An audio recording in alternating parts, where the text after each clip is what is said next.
everyone, Gaijin Goombah here, and no, that was not clickbait. There are actual ninjas in Donkey Kong.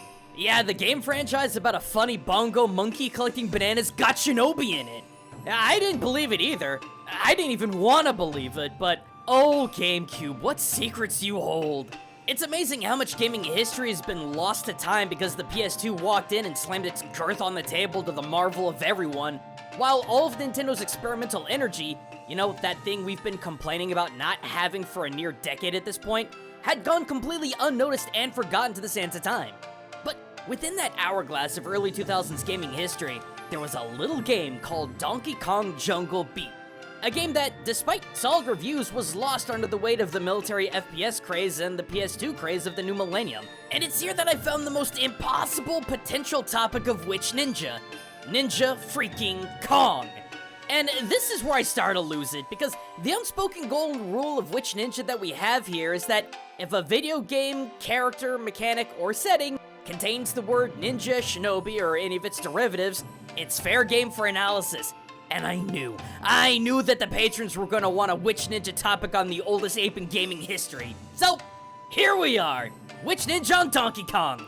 Just hang on a minute, I gotta go see if Boss Man is ready to do this thing. Ugh, this again? Wake the heck up, Samurai, we got a Shinobi ape to analyze. Also, you never fall asleep in your chair, you feeling okay? I'm good, I just don't want to tell you, man. I've had my FlexiSpot C7 ergonomic chair for the last 6 months, and it's still the most comfortable thing I've sat in behind a desk. And no, I'm not saying that just because I'm being sponsored by them. You guys know by now that I don't take sponsors from things that I don't personally like or believe in. But, as I've said before, with the advent of the gamer chair being a flimsy piece of crap, I've never been happier with my C7 ergonomic chair. And I mean it. As someone who sits at their desk working for the majority of the day, I can't express the importance of that stability, durability, and freaking lumbar support. That one I still cannot stress enough. I know some of you use cushions, but let's be real here. All that happens is that it gets squashed to the bottom space of the chair. Meanwhile, the small of my back has been held up by the C7's fully adjustable brace for 6 months at this point, and it's still going strong. Made from the same latex as the rest of the chair. It's also got a much wider seat cushion that can max out at 20 inches wide, accommodating not just folks big and tall like myself, but also if you, like myself, habitually reposition your legs either crossed or half crossed or tucked, this is especially the chair for you. Because to this day, this is still the only chair I've ever owned that gives me the space to do that. And with fully adjustable head and neck rests, arm rests, and that 128-degree lean back, I still to this day have not found a more comfortable office chair. So with Black Friday coming up, if you or someone you care about could use a break for their back, hit up my link in the description and use the code 24BFC7 to take an extra $50 off. Heck, they just released a brand new chair with even more features than what I've got, so definitely give it a look. Alright man, I'll get everything edited on this, and while you cover a Which Ninja on a Ninja Kong? Yes, Ninja Kong. But upon first glance, this chunker doesn't seem very ninja, right? I mean, exposed face, basically naked, no tools, and he ain't even blue. So what do we have with this Kong? Well, for starters, I can't get away from this giant fro of a hairstyle. And this is actually a potential ninja aspect that's pretty telling, because there's only one ninja in Japanese history that has hair like that. Ishikawa Goemon, the real-life Kyoto Robin Hood that was inevitably done in during an assassination attempt of Toyotomi Hideyoshi. Man, now he would make a good Kong character, all things considered. But anyway, Goemon has absolutely been attributed as a ninja in both real life and throughout the various books, plays, shows, and games that feature him. Man, why haven't we done a video on Goombah de Goemon yet? Huh. So that's one shinobi aspect of Ninja Kong, but what else do we really have here? I mean, his fur is a bit ashen gray, which could kind of be hard to see at night, but really the only other distinctive features this Kong has is his near otherworldly demeanor and his sleeve tattoos. I mean, when it comes to actual gameplay, Ninja Kong is just another brawling gorilla for Donkey Kong to fight like he would any other boss in this game. And the more I thought about it, the more I started to think that Ninja Kong really wasn't ninja at all. If anything, he's more like a Yakuza Kong. I mean, the hair, the terrifying Kiryu-like facial expression, and especially the arm-length sleeve tattoos. All these things point to a more Yakuza Kong. And sure enough, when I finally decided to look up Ninja Kong's name in Japanese, it's Bushido Kong. Yeah, that checks out. And you might be wondering how we went from Bushi to ninja. Well, I blame the late 80s, early 90s mishmashing of the concept of ninja and samurai interchangeably when it came to US localization. But really, if one was to think this fro was more of a chonmage, and the fact that so much of Yakuza evolved from old samurai, this would absolutely make sense. But why then, Gaijin? Why are we only about halfway through this video, you might be asking? Well, because so far we've only talked about Ninja Kong himself. We've not even begun to touch on the mountain of cultural influences that went into Ninja Kong's stages of the Durian Kingdom. As I sat there, watching the gameplay unfold of each of all these levels, my only reaction was, no. Oh lordy, no! Sit back down, game, because you're in for a wild ride. Also, absolute gameplay credit to Nintendo on YouTube? Please don't come at me, man. I've got 0 ways of capturing this footage, so please pardon my pilfering. So first up, Stage 1, Battle for Storm Hill. And already I'm getting Okeyazama vibes from this one. And already we've got a cannonball landing. Ninja's got cannons!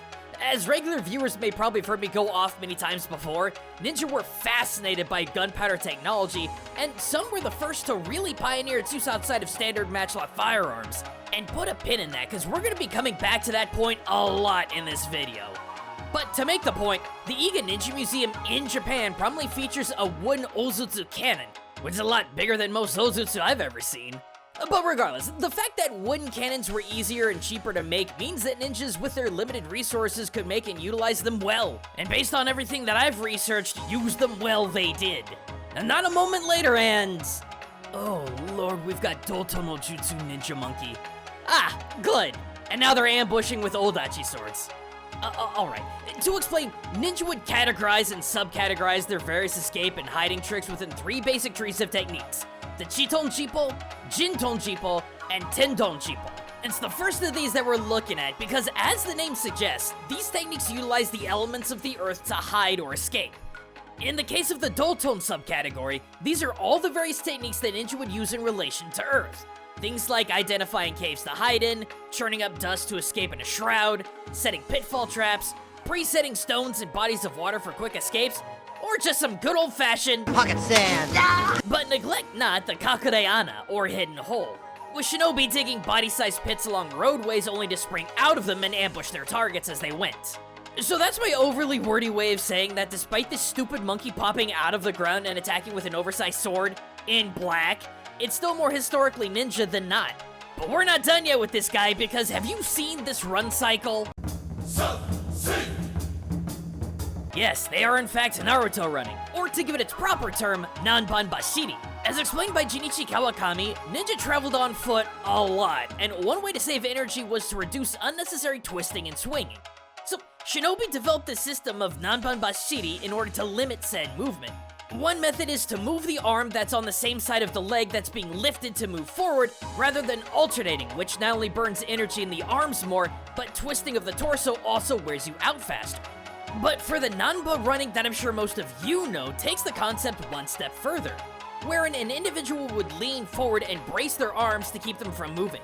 Alternatively, you can keep your arms out and still to add a bit more balance to your forward lean.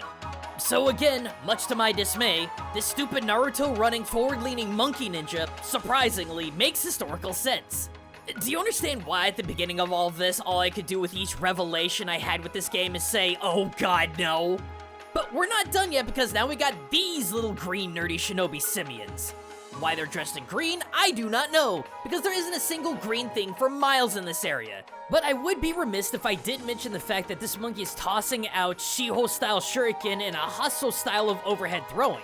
Goofy to be sure, but the reference is there. And quick follow-up to the ninja cannon nonsense, we finally have the source of our cannonballs. Elephant cannons. Makes sense for a Donkey Kong game and all that, but not so much for a ninja. But like I said, ninja would use all manner of odd firearms, so who am I to judge? If there was a cannonball firing elephant in 1400s Japan, I'm pretty sure ninja would have been able to utilize it. Now as we make our way into this obvious ninja fortress, we come to our next extremely odd reference. A red ninja monkey on a snout-spewing pig flamethrower. And wow, no, Ninja never historically picked up an Inoshishi, stuffed its snout with napalm, and blasted like a flamethrower, despite how resourceful and kinda kick-ass that would have been. I don't see this enemy as so much a direct reference to a specific historical ninja weapon or tool, but rather an overall concept. Like I said before, when it came to everything gunpowder related, ninja were all over it.